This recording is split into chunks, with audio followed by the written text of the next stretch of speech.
자, 학생 여러분 반갑습니다. 7번째 시간 오늘 저번에 예고했듯이 통합사회를 공부하면서 우리 사회교과의 여러 과목들 정치와 법, 사회문화, 경제, 한국지리, 세계지리, 윤리와 사상, 생활과 윤리 이러한 것들 범사회적인 교과라고 할 수 있는데 그런 사회적인 교과, 사회교과를 공부하면서 우리 여러 개념들이 있습니다. 그러한 개념들이 여러분들 학습을 함에 앞으로 난관으로 작동할 가능성이 크거든요. 그래서 이러한 기회를 삼아서 좀 여러 가지 개념들 중에 일부 조금 개념들을 좀 한 차씩 앞으로 수업 중에는 녹여가지고 한 개, 두 개, 세 개 정도씩 이렇게 녹여서 얘기하겠지만 이번 기회를 통해서 이렇게 몇 가지 개념을 좀 설명을 해보려고 합니다. 쉽게 얘기해서 지금 얘기하는 것들은 시험에 나온다 그런 거랑은 관계없이 그러한 내용들을 초월해가지고 여러분들 알고 있으면은 상당히 앞으로 삶을 살아가면서 유익한 부분이 많습니다. 그러니까 저거 시험에 안 나오는 거 왜 공부해? 그런 생각으로 바라보지 말고 참 나한테 도움이 되는 어떤 상황들이구나, 용어들이구나, 개념들이구나 라고 생각을 하고 좀 편안한 자세로 좀 받아주셨으면 좋겠습니다. 자, 오늘 수업은 선생님도 솔직히 얘기해서 따로 수업을 준비하거나 하진 않았어요. 그냥 선생님이 알고 있는 내용들 위주로 좀 꾸며가려고 하고 있고요. 그리고 지금 배우는 내용들은 앞으로 선생님이 수업을 진행하면서 자주 종종 나오게 될 개념 및 이론들이라고 할 수 있으니까 오늘 지구상에서 가장 편한 자세로 선생님이 무슨 말을 하고 있는지 집중해서 좀 들어주시면 고맙겠습니다.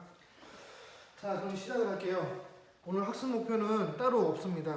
그냥 주요 개념을 공부하고 연구하고 학습하는 좀 수동적인 차원이 있어요. 그렇기 때문에 그냥 부담 없이 들으면 되고, 자, 대략 6개 정도의 개념이 있는데 인간의 본성에 대한 얘기부터 할 거예요. 자, 첫 번째 인간의 본성. 인간의 본성이 예로부터 두 개로 나뉘었다고 볼 수가 있습니다. 인간의 본성이라는 거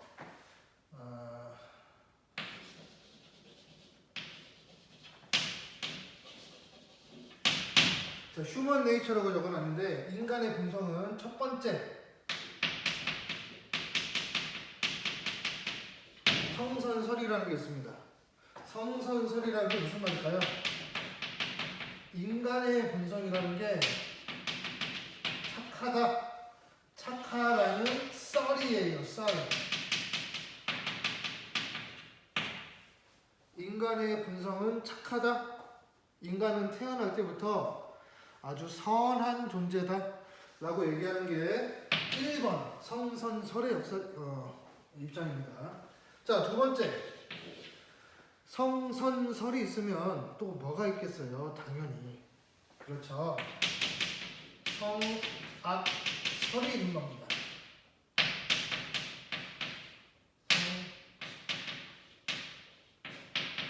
성악설.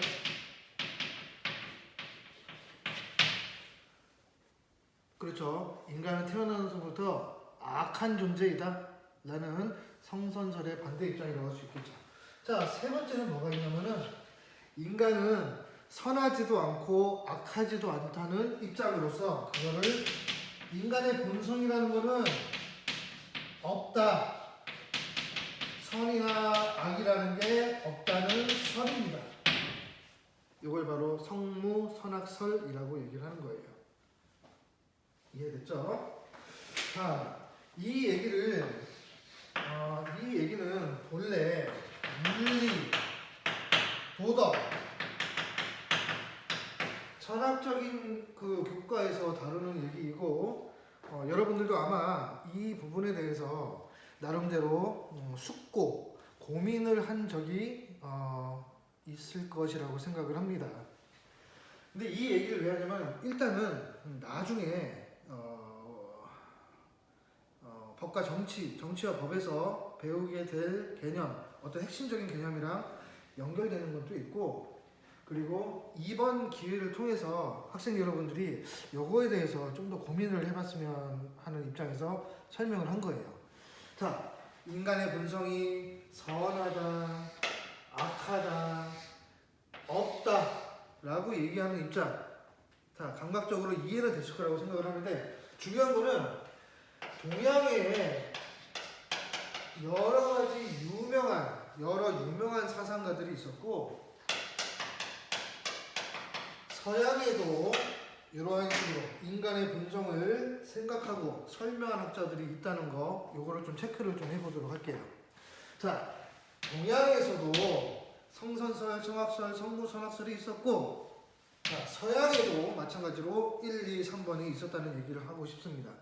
자, 이들의 공통점은 크게 차이가 나질 않아요. 단순하게 여러분들 직관적으로 알 수 있듯이 인간의 본성이 선하다, 인간의 본성이 악하다, 인간의 본성은 선하지도 않고 악하지도 않다 라고 하는 입장이 각각 누구로 대표되냐면, 동양과 같은 사상가는 이 맹자라는 사람이 유명한 사람입니다. 맹자가 이렇게 쓰나? 맹자는 일례로 성선설로 대단히 유명한 학자예요. 어떤 사람이 길을 가고 있는데 여기 개울가에 빠져가지고 허우적거리고 있는 아기를 보았을 때, 인간은 누구든지 그 빠진 아이를 가엾게 여기고, 뭐 측은지심이라고 하죠. 가엾게 여기고 건네주지 않겠는가? 라고 주장하는 성선설의 대표적인 입장이라고 할 수 있고요. 자, 성악설에는 순자라는 사람이 있습니다.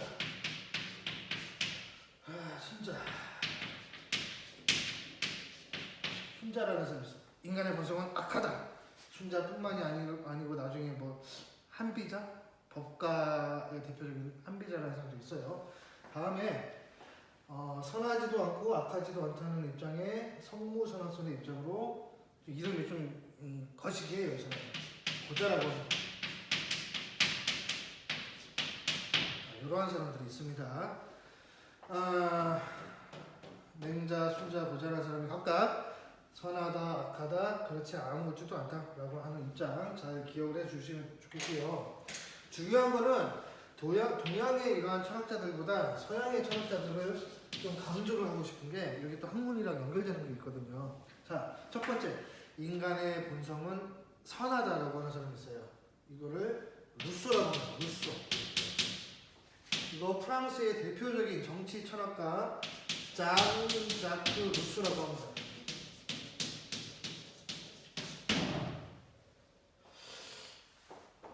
루소를 성무선악설이라고 이렇게 주장을 하는 일련의 사람들도 있긴 있는데, 아니에요. 루소라는 사람은 자기 신의 책에서, 사회개혁론의 책에서 뭐 자연으로 돌아가라, 인간은 도처에 뭐 쇠사슬에 뭐 얽혀 있다, 뭐 이런 얘기를 하기 때문에 성선설의 입장에 있다고 봐야 되는 게 맞고요. 다음에 성악설을 주장한 서양의 학자도 있으니, 이 사람은 홉스라고 합니다. 홉스는 토마스 홉스라고 하는 거예요. 자, 다음에 선하지도 않고 악하지도 않다라고 얘기한 사람이 있으니, 그 사람의 이름은 로크입니다. 존 로크. 이러한 식으로 됐죠? 이러한 것들을 여러분들 입장에서는 이걸 외워야 된다고 생각을 하는 어떤 강박관념이 있다 보면은 이게 상당히 지루하고 재미없어지고 그러거든요. 그렇기 때문에 좀 더 관심을 가지고 인간의 본성이 이렇게 생각한 사람은 이런 사람이 있구나 정도로 가볍게 좀 넘어갔으면 좋겠습니다. 자, 이 세 사람 공통적으로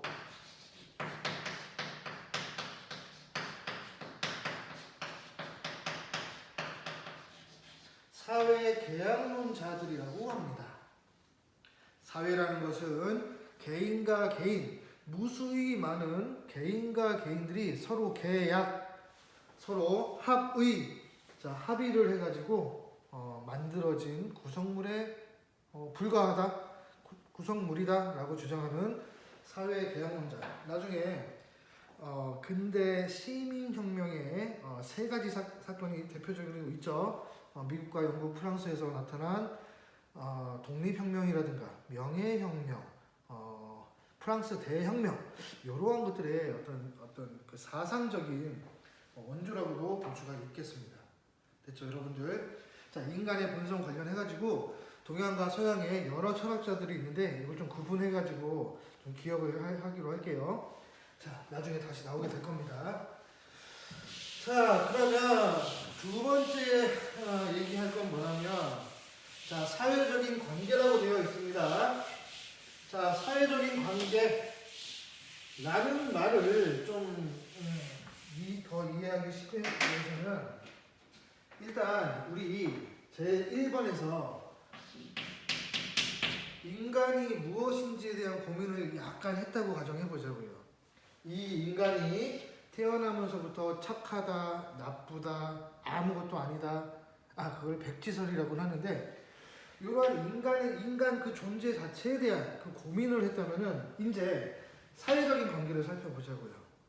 자, 이 인간이 혼자 있으면은 요거는 사회가 아니에요. 자, 사회라는 말은 가장 기본적으로 필요한 전제 조건이 있습니다.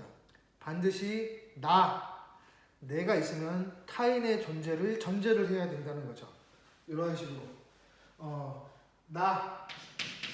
아이라는 사람이 있으면 이런 식으로 설명의 편의상 여성으로 상징해 볼게요. 이렇게 있으면 you, he, she 이렇게 가도 되죠. 우리 인간들은 이 인간들이랑 무수히 많은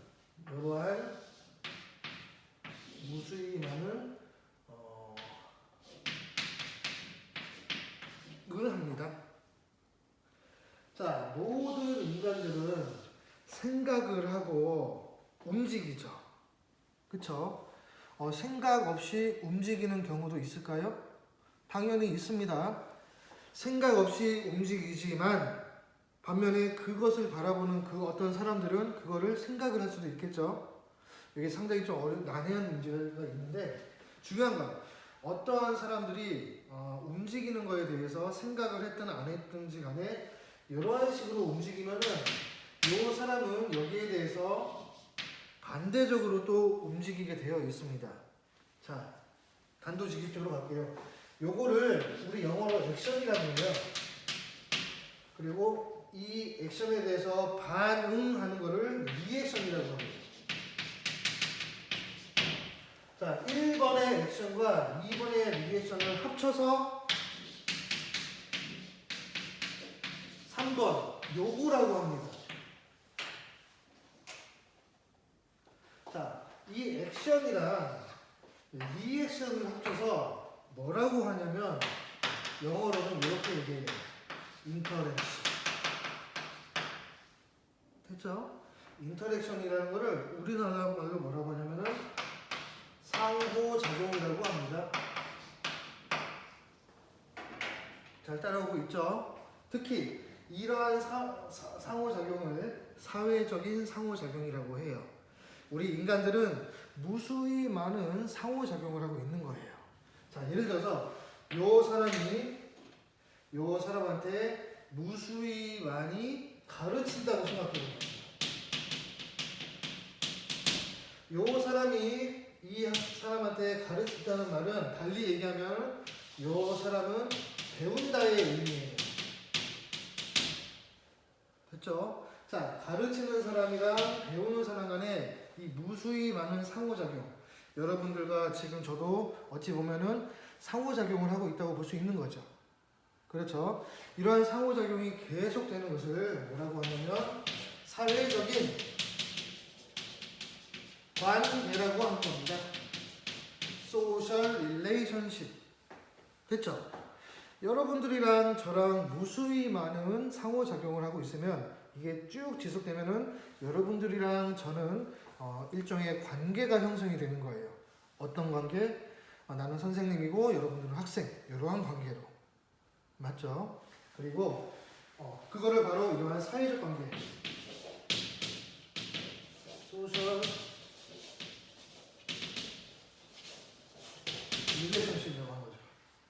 글씨가 너무 흘렸어서 잘 모르겠다. 자, 이해됐죠? 자, 이런 식으로 사회적인 관계의 개념은 사회적인 상호작용, 인간이 생각하고 움직이든 그냥 움직이는 거에 대해서 타인, 상대방이 이거를 받아들이고 생각을 하는지 이런 식으로 상호작용이 무수히 일어나는 거. 요 구체적인 양상에 대해서는 나중에 또 기회가 되면은 설명하도록 하고, 자, 이러한 상호작용이 계속 쭉 이어지는 것을 사회적인 관계. 나중에 여기서 좀 더 진일보하면 이 사회적인 관계가 더 고착화되는 게 있습니다. 더 지속되는 현상도 있고 더 쭉 이어지는 걸 뭐라고 하냐면은 사회 구조라고 배우게 될 겁니다. 사회 구조. 됐죠? 다시 한번 얘기하는데 편안한 자세로 들어주세요. 자, 됐습니다. 다음에 개념은 뭐냐? 보자. 3번. 합의라고 되어 있네. 합의가 뭐예요? 합의가 영어로 뭘까? 취미라고? 누구야? 취미는 영어로 뭐고? 합의. 농담이에요. 자, 합의라는 말 하기 전에 여러분들 이거 알려줄게. 자, 집중이 뭐예요? 집중. 이 집중이라는 거 한자로 쓰면 이렇게 써요. 모으다, 모이다, 모이다, 모으다, 모일집이라고 했는데 모일집. 중은 여러분들 알고 있는 한자 중에 중 알고 있는 거 있나? 저번 시간에 한번 얘기해서 저번 시간에 이런 얘기 했던 거 이렇게. 그렇죠? 마음이 한 가운데에 있다. 그래서 충성한다. 충성할 충. 이것도 기억나죠? 같다. 마음이 나와 너의 마음이 같다. 그러니까 용서하노라. 그렇죠? 그런 것처럼 중요해요. 그럼 여기 무슨 말이겠어요? 자, 선생님이 박수를 딱 치면은 여러분들의 관심과 이목이 여기에 다 모이게 되는 거죠. 그쵸? 가운데에 모이는 거를 집중이라고 하는 거예요. 그쵸? 집중이 영어로 뭐였더라? 센터. 모으다. 지금 까먹었네. 집중을 영어로 포커스라고도 하죠. 포커스라고도 하고, 좋은 영어 단어가 있는데 또 까먹었네. 모으다, 집중하다. 센터. 나중에 다시 설명할게요. 이 얘기를 근데 왜 하냐면은, 여기 합의라는 말 있죠. 합의.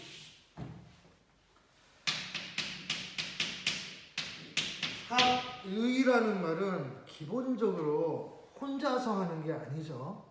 그렇죠. 사람과 사람 간의 관계에서 발생하는 양상이라고 볼 수 있는 거예요. 합의는 이렇게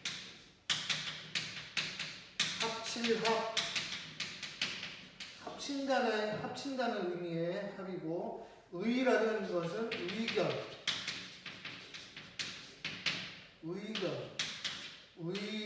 의. 이 정도 보면 됩니다. 자, 합의라는 개념은 이런 개념이에요. 무수히 많은 사람들의 서로 다른 의견을 어떤 한 가운데에 모은다는 얘기예요. 그렇죠? 그래서 영어로 컨센서스라고 합니다. 자, 컨이라는 거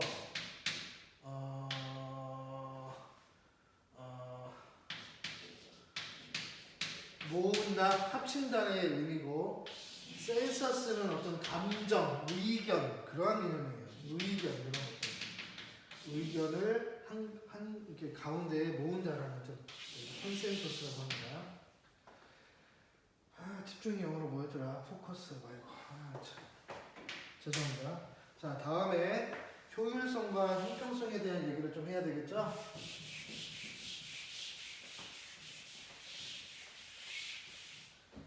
자, 효율성과 형평성. 이거는 뭐냐면은 일단은 효율성을 봐볼게요. 자, 효율성이라는 거 잘 보세요. 여러 사람이 있고, 자, 요 사람이 열심히 노력을 해서 자동차를 한 대 만들었습니다. 그쵸? 자, 그런데 요 두 사람도 열심히 노력해서 요거랑 유사한 자동차를 만들었다고 가정을 해보자고요. 자, 1번의 상황이랑 2번의 상황, 뭐가 좀 더 효율적인가요? 숙제로 낼까? 자, 다시 요거랑 달리, 자, 기억의 상황이 있었는데 요 상황에서는 요 세 사람이 열심히 노력을 해서 자동차 한 대를 멋지게 만들었습니다. 반면에 이 니은과 같은 상황에서는 마찬가지로 세 명의 사람이 열심히 노력해서 자동차를 만들었는데 이번에는 이렇게 두 대를 만들었어요. 뭐가 좀 더 효율적인가요? 이거 여러분들 직관적으로 당연하지 않습니까? 자, 1번과 2번 중에서는 1번이 좀 더 효율적인 거고, 기억과 니은에서는 당연히 니은번이 효율적인 겁니다. 자, 요거를 좀 말로 할 수 있어야 돼요. 1, 2번 중에서 왜 1번이 효율적인가? 그쵸? 요거를 1번이랑 2번 중에서 뭐가 좀 더 적은 비용이라고 볼 수 있어요. 그렇죠? 동일한 생산량이라면, 자, 동일한 생산량이라면 적게 비용이 드는 게 좋잖아요. 그래서 최소의 비용이다. 자, 효율성의 첫 번째 조건, 최소의 비용이라는 개념이 여기서 나오는 겁니다. 두 번째는 동일한 비용, 동일한 생산 요소를 투입했는데 누가 좀 더 효율적이에요? 이게 더 효율적이잖아요. 그렇죠? 이거는 최대 산출이다. 그래서 효율성이라는 말은 최소의 비용으로 최대의 효과를 낸다는 어떤 의미가 있는 겁니다. 이해되셨죠? 자, 첫 번째 효율성. 최소의 비용으로 최대의 효과를 달성한다.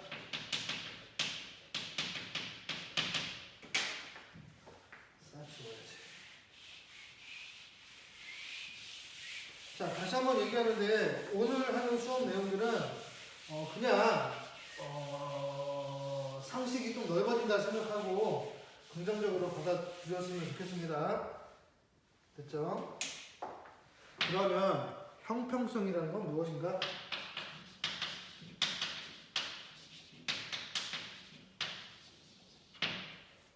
형평성이라는 건 무엇인가? 자, 형평성은 지금 하고 있는 내용들은 여러분들 저기 필기를 잘하고 있으려나?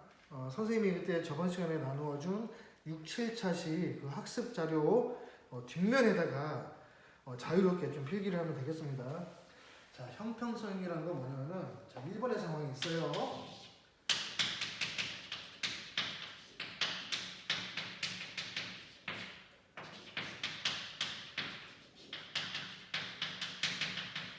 자, 이러한 개념이 있고, 두 번째.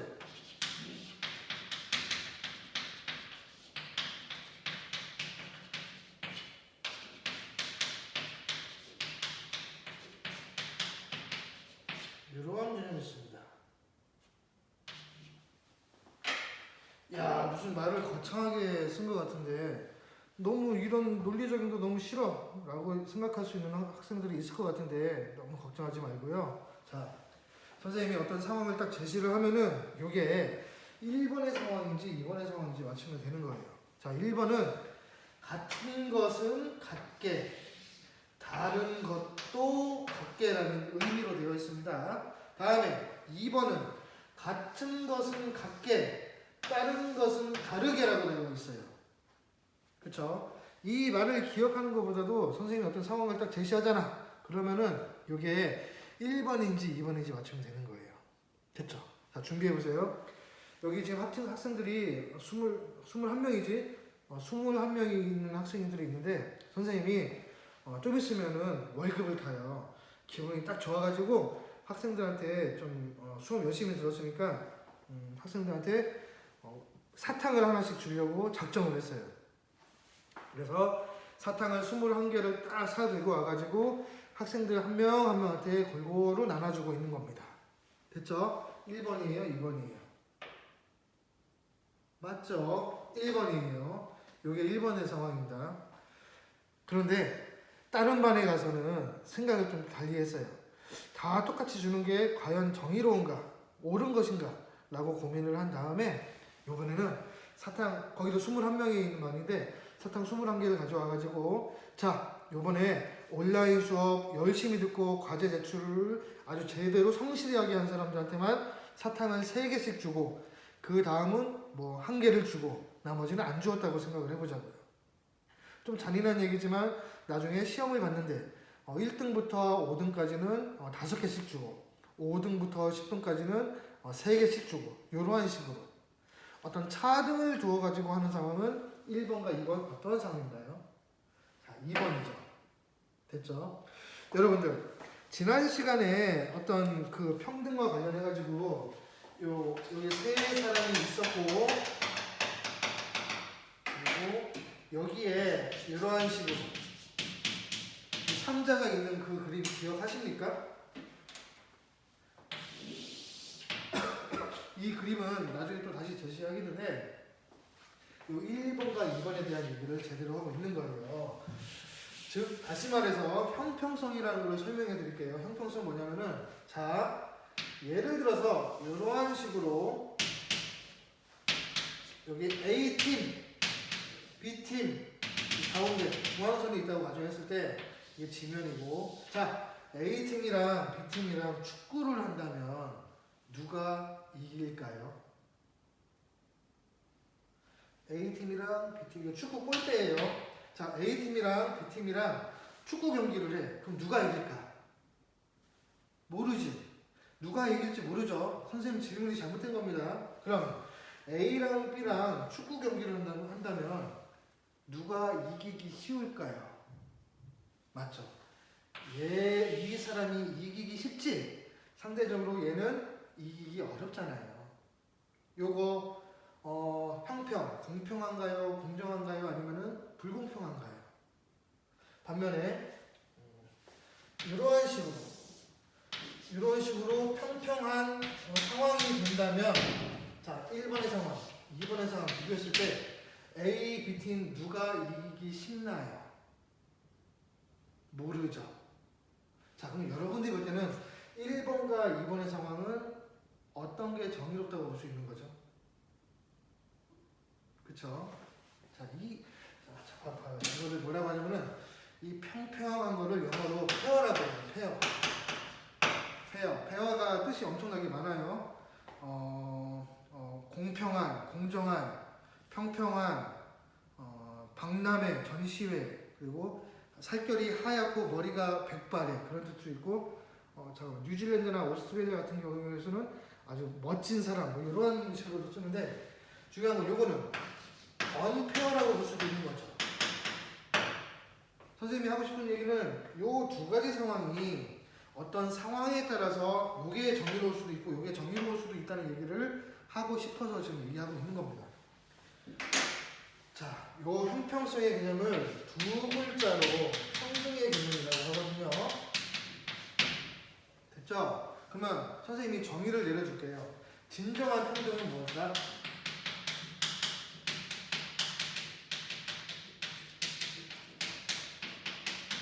진정한 평등이란 요 상황만 전제해 놓고 정의를 내리자면 자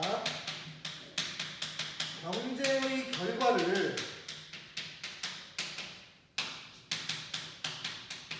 예측하기 쉬울 때 달성될까요? 예측하기 어려울 때 달성될까요? 그렇죠. 예측하기 어려울 때 달성됩니다.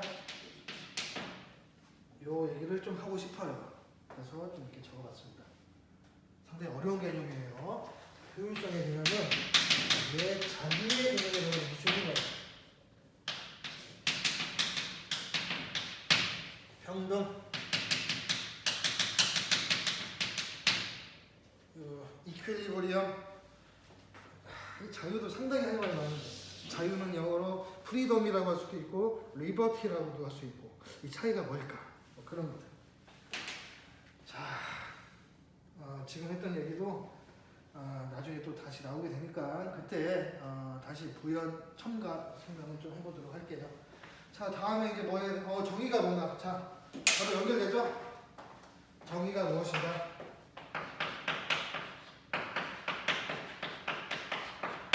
정의가 무엇인가? 자, 이와 관련해가지고 여러분들 좀 숙제를 낼게요. 숙제.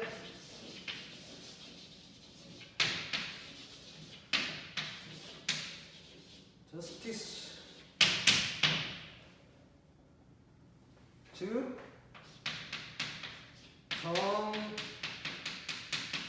정의를 정의하다.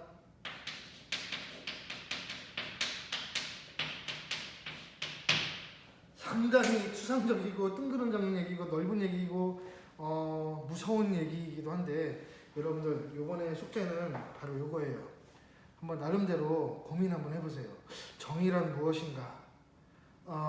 저기 하버드 대학교의 마이클 샌달 교수가 정의란 무엇인가라는 책으로 엄청 베스트셀러 된 적도 있는데 그런 거 다 필요 없고 여러분들 각자가 생각하고 있는 어떤 공평함, 정의, 평등의 개념, 자유의 개념 이러한 것들이 있을 거라고 선생님은 믿습니다. 자, 과제 제출방에다가 여러분들이 생각하고 있는 그 생각 그거를 정의의 개념, 무엇이 올바른 것인가에 대해서 나름대로 고민을 좀 해보시고 요거는 그 뭐랄까 인터넷에 찾아가지고 이렇게 적는 그런 개념이 아니고 여러분들이 각자 여태까지 10 몇 년 정도 살았으면은 나름대로의 가치관이 있을 거라고 생각을 합니다. 그렇죠? 그래서 요거에 대해서 좀 부담 없이 뭐 양은 중요하지 않습니다. 내가 생각하는 정의란 강함이다. 해놓고 거기서 좀 썰렁하니까 좀 약간 부연 설명 좀 해줬으면 좋겠어요. 그렇죠? 자, 마지막으로 사회 규범이라고 되어 있는데 사회 규범에 대한 얘기는 안 할게요. 사회 규범에 대한 얘기는 원래 오늘 좀 해보려고 했는데 안 할 겁니다. 왜냐면 선생님이 너무 힘들어가지고 못하겠어요. 참고로 사회 규범은 도덕이라는 게 있고 법이라는 게 있고 사회 관습이라는 게 있는데 중요한 거는 도덕이랑 법이랑 좀 구분을 하는 게 중요하거든요. 그리고 이게 지난번에 나누어준 그 학습지의 맨 마지막에 있는 윤리적인 파트 목적론적 윤리다, 상대론적 윤리다, 뭐 그런 거 의도를 중요시한다, 결과를 중요시한다, 칸트가 있다, 벤담이 있다, 뭐 이런 얘기를 좀 하려고 그랬는데 요거는 좀 더 길어지니까 나중에 온라인이 아닌 오프라인에서 여러분들 직접 보게 되면은 상황에 따라서 제시하고 설명을 해 보도록 할게요. 그런데 지금 왜냐면 이렇게 이거 선생님이 뭔가 따로 준비를 하고 쓴 게 아니고 그냥 막 하다 보니까 막 이렇게 설명이 되는데 사회 규범이 아니고 뭐를 했냐면은 요 얘기만 좀 하고 끝내야 되겠다. 시간이 죄송해요. 실제 수업한 거 이게 아이고 시간이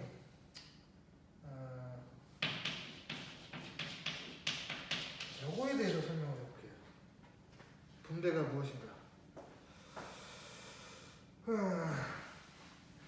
우리 여러 사람들이 정말 일치 단결해가지고 어떤 물건을 만든다고 생각을 해보자고요.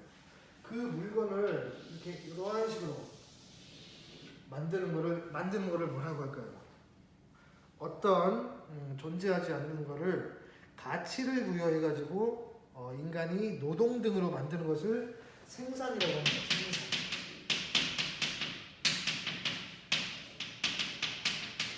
프로듀스 생산이라고 하는 거예요. 이 생산물의 종류에는 재화라는 게 있고 서비스라는 게 있는데 그냥 쉽게 가자고. 뭐 예를 들어 피자를 만든다고 생각해 보자고요. 요만한 크기의 피자를 만든다. 저기 학생 얼굴 좀 피자. 자, 피자를 만든다고 해보자고요. 그렇죠? 자, 요것을 만들기 위해서는 무엇인가가 투입이 돼야 되겠죠. 그쵸? 이 투입이 되는데 이때 투입되는 것들을 뭐라고 하냐면은 생산 요소라고 합니다. 자, 정확히 뭐가 투입이 될까? 예를 들어서 피자가 만들어진다고 생각을 하면은 피자를 만들기 위해서 투입을 해야 되는 생산 요소는 뭐가 있을까? 그렇지, 밀가루, 설탕, 이 요리사의 침? 아니야. 그 요리사 침 들어가면 맛 없어져. 땀! 안 돼. 땀 들어가도 맛 없어. 이해됐죠? 이러한 식으로 생산에 투입되는 생산 요소를 대표적으로 뭐가 있냐면은 노동, 자본, 토지라고 하는 겁니다. 그렇죠? 어떤 사람들이 노동력을 제공해가지고 어떤 사람들은 돈 혹은 자본, 이것도 어려운 개념이거든요. 이 자본에 대한 이 생산 요소를 투입을 해가지고 어떤 사람들은 땅을 이렇게 제공해가지고 이런 물건들을 만들 수 있는 거예요. 맞죠? 노동을 레이버, 캐피탈, 랜드라고 얘기하는데 중요한 건 그게 아니고 이러한 식으로 생산 요소를 투입을 해서 생산물을 만들면은 이 만들어진 걸 가지고 이러한 식으로 나누어야 되겠죠. 그쵸? 잘 봐봐요. 노동을 투입한 대가, 이 대가, 기여한 대가로 얻는 거를 우리 임금이라고 해요. 임금, 웨이지. 다음에 자본을 투입한 대가로 나중에 받는 거를 이자라고 해요. 이자. 됐죠? 다음에 토지를 제공한 대가로 획득하는 나누어 받는 거를 지대라고 해요. 여러분 지대로 알고 있는 거죠? 자, 여기서 이 얘기를 왜 했냐면은 요거를 설명하려고 하는 거예요. 분배. 자, 분배가 뭐냐면은 이 생산물을 나누어 갖는 거를 분배라고 합니다. 분배. 분배. 분배. 이거 많이 쓰죠? 뿜빠이 한다고 하죠. 뿜빠이. 분배. 영어로 뭐라고 하냐면은 디스트리뷰션이라고 해요.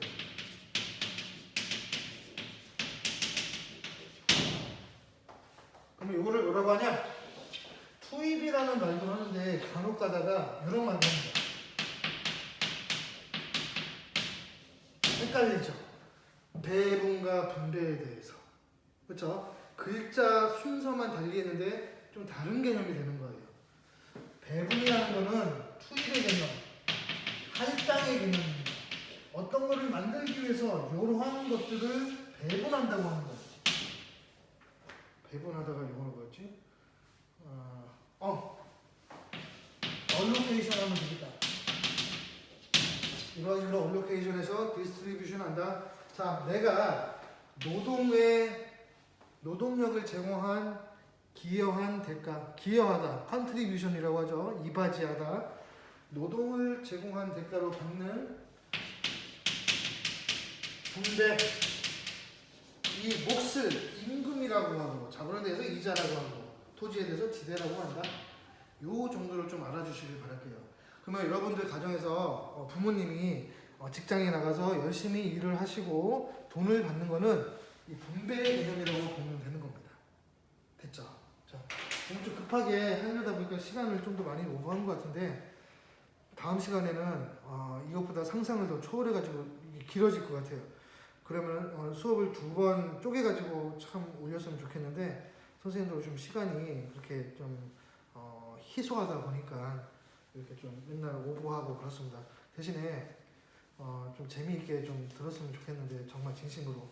자, 오늘 숙제 좀 난해하고 어려운 내용인데 여러분들 각자 가정에서 부담 하나도 갖지 말고 정의가 무엇인지에 대해서 스스로 고민했던 그 바가 있으면은 정말 허심탄회하게 이렇게 좀 적어가지고 좀 제시해 줬으면 좋겠어요.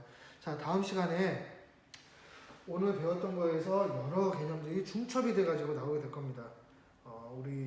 우리 사회를 좀 더 평평하게 한다는 개념이죠. 사회복지, 사회보장제도에 대한 내용을 한 시간 좀 빡세게 할 것 같은데, 선생님 글쎄 이 칠판이 부족할 것 같아가지고 걱정이 되네.